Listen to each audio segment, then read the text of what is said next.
Assalamualaikum warahmatullahi wabarakatuh. Alhamdulillah. Alhamdulillahi hamdan katsiran tayyiban mubarakan fih kama yuhibbu rabbuna wa yardah. Wassalatu wassalamu ala nabiyyina Muhammadin wa ala alihi wa sahbihi ajma'in, amma ba'du. Ma'asyiral muslimin rahimakumullah. Salah satu di antara amal saleh yang sangat besar keutamaannya dan sangat besar pengaruhnya dalam memudahkan terwujudnya segala keinginan kita, tercapainya segala apa yang kita usahakan dengan izin Allah Subhanahu wa taala. Sebab besar yang banyak dilalaikan manusia adalah tawakal kepada Allah Subhanahu wa taala. Bertawakal artinya sidqu i'timadil qulubi 'ala Allahi fi jalbil masalih wa daf'il makarih. Penyandaran hati yang benar kepada Allah Subhanahu wa taala dalam mengusahakan kebaikan-kebaikan untuk diri kita dan menghindarkan atau mencegah keburukan-keburukan dari diri kita. Tawakal, penyandaran hati yang banyak disalahfahami oleh sebagian orang atau dikecilkan artinya, sehingga ketika kita mengatakan kepada mereka, kalau kamu ada keperluan, bertawakallah kepada Allah. Kalau kamu ingin menginginkan sesuatu, maka bersandarlah kepada Allah. Mereka malah memprotes dengan mengatakan, kenapa harus tawakal terus? Kapan kita berusaha? Subhanallah, orang ini tidak faham bahwa tawakal itu adalah sebaik-baik usaha, sebaik-baik ikhtiar, sebaik-baik sebab untuk bisa memudahkan kita meraih segala kebaikan. Memang tidak kita nafikan usaha anggota badan lainnya, tapi usaha yang berhubungan dengan menghubungkan batin kita dalam segala kebutuhan kita kepada zat yang di tangannya segala kekuasaan, ini justru yang lebih utama dibandingkan sebab yang lain. Allah Subhanahu wa ta'ala mencintai hamba-hamba yang mengamalkan kandungan nama-namanya yang maha indah. Di antara nama Allah yang maha indah adalah As-Samad. As-Samad yang berarti Allah maha sempurna dalam semua sifat-sifatnya, sehingga semua hati makhluknya menghadapkan diri kepadanya dengan segala kebutuhan mereka. Oleh karena itu tawakal mengandung pemahaman dan pengamalan yang benar terhadap makna nama Allah As-Samad. Belum nama Allah Subhanahu wa ta'ala yang lainnya, Al-Qawi yang maha kuat, Al-Aziz yang maha perkasa, Al-Qadir maha kuasa atas segala sesuatu, dan segala sesuatu yang lain. Nama-nama yang maha indah yang Allah Subhanahu wa ta'ala jaminkan dengan benarnya penyandaran hati ini kepadanya, segala kebutuhan kita akan dicukupkannya. Allah Subhanahu wa ta'ala berfirman, "Wa may yatawakkal 'alallahi fahuwa hasbuh."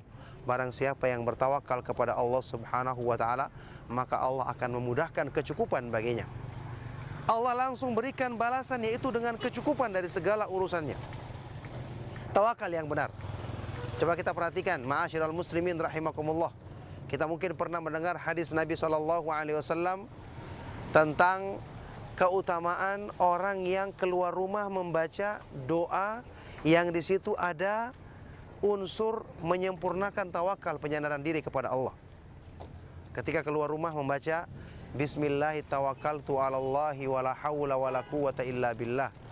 Dengan nama Allah aku bersandar kepada Allah, berserah diri, bertawakal dengan benar kepadanya. Wala haula wala quwwata illa billah, tidak ada daya dan kekuatan kecuali dengan pertolongan Allah. Kita keluar rumah sebelum berbuat apa-apa, sebelum mencari rezeki, sebelum bekerja, sebelum mengusahakan ini dan itu, pertama kita serahkan dulu kepada yang menguasai alam semesta beserta isinya, yang maha kuasa menentukan segala hasil dari kegiatan manusia, segala hasil dari pekerjaannya, yang maha kuasa untuk menjaga hamba yang dipilihnya, yang diinginkannya, menjaganya dalam segala kebaikan dan menghindarkannya dari segala keburukan. Ketika orang membaca keutamaan atau membaca doa yang disebutkan dalam hadis ini, apa keutamaannya yang didapatkannya? Disebutkan dalam hadis yang sahih, Rasulullah SAW bersabda, ketika itu malaikat akan berkata kepada hamba ini, qad kufita wa hudita wa wukita. Sungguh kamu telah dicukupkan segala urusanmu, wa hudita, telah diberikan petunjuk kebaikan oleh Allah Subhanahu wa taala, wa wukita, dan sungguh kamu telah dijaga dari segala keburukan. Ketika 3 perkara ini Allah janjikan kepada hamba, apalagi yang kita butuhkan selainnya? Apakah ada lagi yang kita cari selainnya? Kamu telah dicukupkan segala urusanmu, hidayah telah dimudahkan kepadamu dalam segala kebaikan, dan penjagaan dari segala keburukan Allah berikan kepadamu. Sehingga ketika mendengar ucapan ini, syaitan pun yang selalu menggoda dan ingin menjerumuskan manusia berkata kepada syaitan yang lain, kaifa anta biman qada kufiya wa wukiya wa hudi. Bagaimana kamu akan bisa mencelakakan, menggoda orang yang telah dicukupkan segala urusannya oleh Allah, diberikan hidayah dalam segala kebaikan, dan dijaga, dilindungi dari segala keburukan. Subhanallah.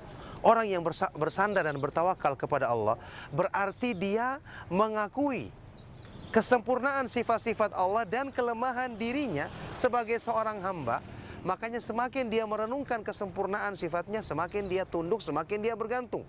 Pada saat inilah dia menyempurnakan tawakalnya. Memang kita diperintahkan melaksanakan sebab atau usaha yang lain, tetapi tetap yang diutamakan dan nomor 1 adalah penyadaran hati kepada Allah.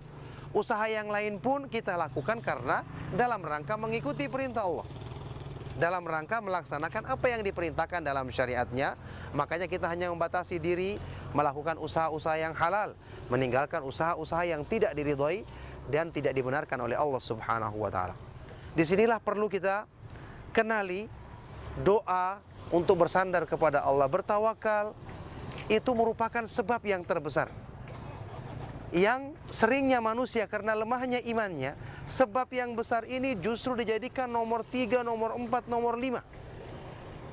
Ketika ada orang sakit, yang pertama dicari, saya harus berobat kemana? Yang pertama muncul dalam pikirannya, obat apa yang saya minum? Dia tidak berpikir untuk pertama kali mengingat, menyandarkan dirinya kepada yang menciptakan, dokter menciptakan obat, Allah Subhanahu wa ta'ala.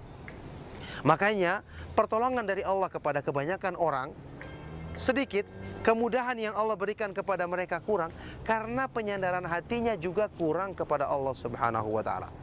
Oleh karena itulah perbaiki tawakal dengan kita mengenal nama-nama Allah Subhanahu wa ta'ala yang maha indah, yang menunjukkan kemahakuasaannya, yang menunjukkan bahwa dialah tempat bersandar hati dalam segala kebutuhannya, dalam segala keinginan yang diinginkannya, yang ingin dicapainya, dan keburukan yang dia selalu berlindung kepada Allah Subhanahu wa ta'ala untuk dijauhkan darinya. Makanya ini merupakan salah satu bukti bahwa keimanan adalah sumber dari segala kebaikan, dan cara perbaikannya adalah dengan semakin kita mengenal dan mendalami kemahaindahan nama-nama Allah dan kesempurnaan sifat-sifatnya. Maka semoga Allah Subhanahu wa ta'ala memberikan faedah dari ceramah singkat ini untuk kebaikan bagi kita semua. Kami cukupkan, mohon maaf jika ada yang salah dan kurang. Sallallahu wasallam mubarak ala nabiyina Muhammad wa ala alihi wa sahbihi ajma'in. Walhamdulillahi rabbil alamin. Wassalamualaikum warahmatullahi wabarakatuh.